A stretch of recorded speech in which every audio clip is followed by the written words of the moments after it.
what has happened in with the Israeli attack with the Israeli attack on Qatar was somehow nobody was expecting that. And what is the implication? What are the outcomes of the political outcome, the geopolitical outcomes of what has happened in Qatar? Well, we saw the statements from Qatar and then from Saudi Arabia and then from Jordan, all countries that the Israeli jets had to fly over to attack Qatar, all of them condemning this and saying something has to be done. But remember, for sure, the air defenses of Jordan, the air defenses of the Saudi Kingdom, and Qatar all had seen these jets coming. The United States also has one of its biggest radar installations on the planet in the south of Palestine, in the Naqab Desert. So the movement of these jets was traced throughout the whole way. So for Qatar to pretend that it didn't know that this attack was happening, or the Saudis or Jordanians or the United States even, claiming that it didn't know this attack was happening, it's a real joke. I mean, look, the British and American refueling jets flew out of Al Udeid, the American base in Qatar, and refueled those Israeli jets as they were bombing Qatar and as they were returning from the bombing of Qatar, and then landed back again in Al Udeid. And we know that the Qatari air defenses were supposedly used to shoot down Iranian missiles directed at Al Udeid base. So where were those Qatari air defenses, the Saudi air defenses, Jordanian air defenses, and the American air defenses that are in Qatar? This is only if we're childish would believe that these states were not in on this attack. And remember, Trump invited the leadership of Hamas to negotiate on his new proposal in Doha, Qatar. They came because they were told to come to negotiate a ceasefire. And what happens? Supposedly, Israel attacks without telling anybody. I mean, come on. So it's not that, for me, this is all theatrics. But what this shows us is that, on the one hand, it means that the leadership of the Palestinian resistance in Gaza has yet to sell out or to surrender. And this is why every time there is some leadership that comes out from Hamas and other, the Palestinian Jihad and others that are in this bloc, are assassinated and a new one comes in, it's the same outcome. So this tells us this means the leadership of Hamas was not going to surrender. The United States wanted them out of the way. And now, with the killing of Ismail Haniyeh before this, and the leadership of Hamas in Lebanon and in Syria and what have you, this means there's a detachment between the resistance leadership inside Gaza right now that is living an invasion of Gaza City. There's now a disconnect of what is happening outside the world to what is happening on the ground. And this means that the Americans and the Israelis have decided they want to fight this till the end. And there will be only a one winner in this. There will be no end to the genocide that we are watching now in Gaza, except by either the total killing of the Palestinians and or the retreat of the West. And this is a choice that was made by Trump and the Israelis. As you mentioned, I think there is no doubt that the United States knew about, and they said that they knew about the attack. And what's so interesting that they attacked the room, the negotiations room, that they thought, and they left behind all those phones in that room. That's why they attacked, and they thought that all of them are in that room that they attacked, that they bombed it. It seems that the whole building was evacuated before the Hamas leaders evacuated the building before the attack happened. It seems in the final moment. What we don't know what has happened, but Laith, the Israeli ambassador to the United States, and we had not only him on Fox News, we had Naftali Bennett as well. They're talking about they're going to attack Hamas leaders and anybody who tries to go against Israelis in each and every country in the Middle East. They don't care which country that is. And what is that message, in your opinion, to those people in the region who were supporting, who were cooperating, who were facilitating the process that the United States is behind and is trying to do based on their agenda? Yeah, look, the Israelis are clear about what they want.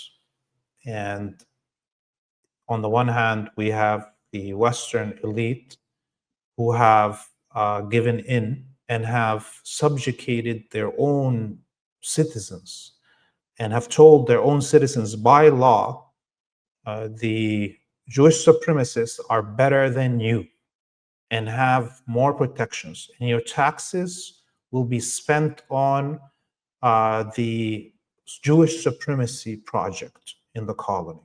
That your jobs and your reputation and even jail time will be put for you as a citizen if you do not submit to saying that you are less than. This is what the Western elite have done now to their own citizens. Unheard of in human history that a elite of a civilization tell their own population that they are less than somebody else. Okay, so that's done. Now what is in front of us is that the rest of the world is being demanded to submit also, to say that there is a chosen people. The elite of the West agreed that there's a chosen people, and those chosen people have the right to genocide, kill, steal, loot, rape on live television. That's what the Western elite are telling us. So the rest of humanity is now being put in front of this choice. You submit or you will be killed. And the Palestinian people, the Lebanese people, the Iranian people, the Yemeni people, the Iraqi people, the people in the region here are refusing to submit, that there's somebody who is chosen and above them.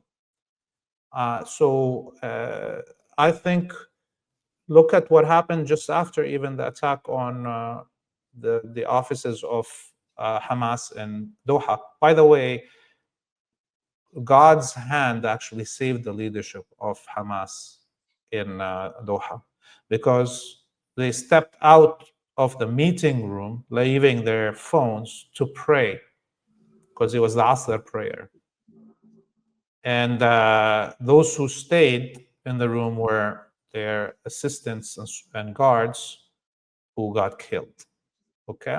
So after this assassination, hours after today, the Israelis attacked the headquarters of one of the largest newspapers in Sana'a, Yemen, killing and injuring tens of journalists in broad daylight.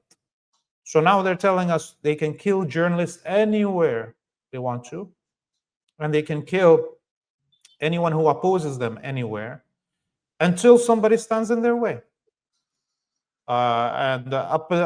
It's clear to me, at least, the monarchies that rule the Arabic world, who have been installed by the French and the English and protected by the Americans since their existence, will not fight back. But yes, this is unheard of, because it's the first time the Israelis attack any of these Gulf states in 80 years of Arabic Zionist conflict. Yes, it is significant, but we can also study history and see how when there is a resistance, collaborating segments like the Qataris and the Saudis and so forth are significant, are important to the colonizer. But once the resistance is weak and defeated in their mind, as in the situation of the Zionists thinking now, well, they can genocide all the Palestinians and nobody's going to stop them. They can do that in Syria and Lebanon if they want to also, and nobody will stop them. This is what they've come to the belief. There's no use for the collaborator, the agent, the house slave.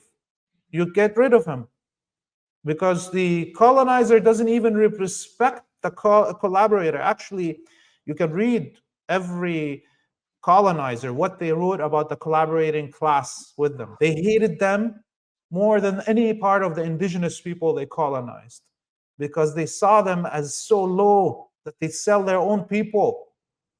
And that's how the Israelis look at the Qataris and the Saudis and the Emiratis, that they have sold their own people. They have so much money and so much influence on the world if they want to, that they can liberate Palestine easily.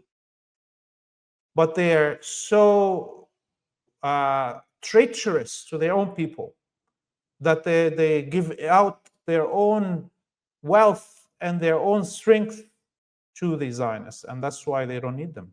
They don't need them, and they'll be slapped around as happened in Qatar.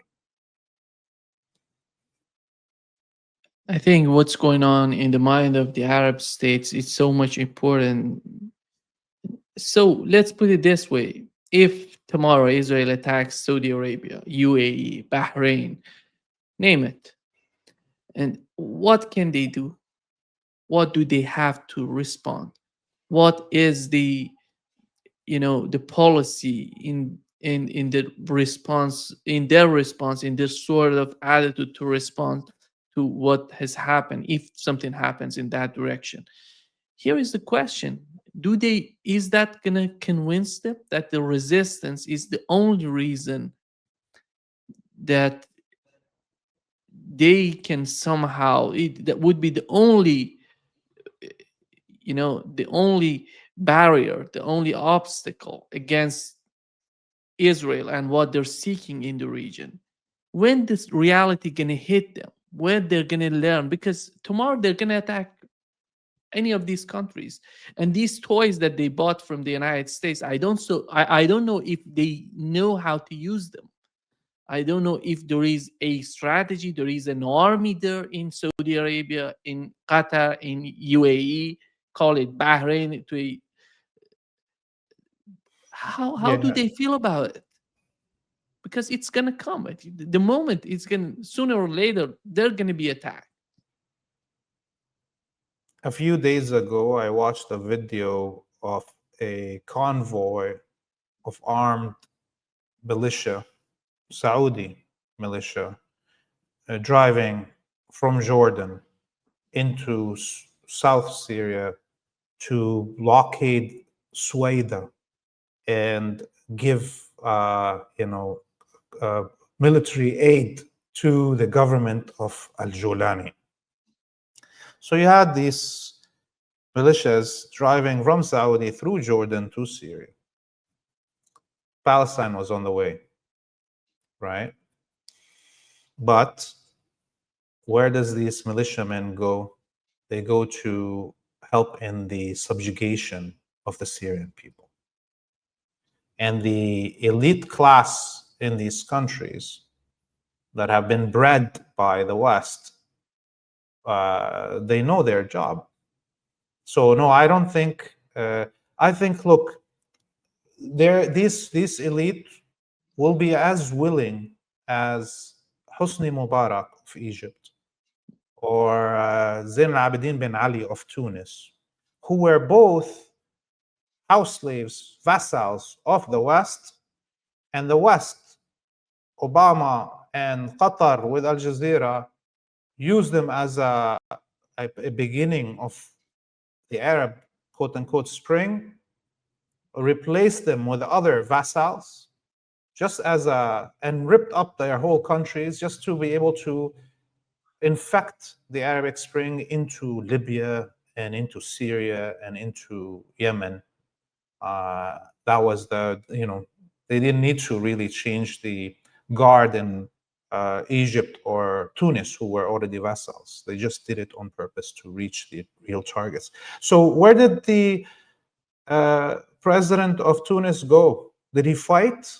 When the time came and the West, his own master, was going to take him and put another goon in his place just to pretend that there's some democratic movement happening in the Arabic world.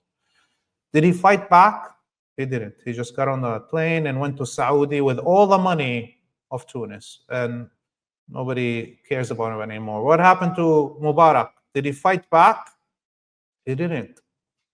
Again, he was allowed to go out with his money and so on. And this Saud family and the Nahyan family and the Hashemites, when the time comes, when the Israeli says, hey, I'm going to finish the job of greater Israel, they will just gladly grab their money bags and go to some foreign capital that already is there for them.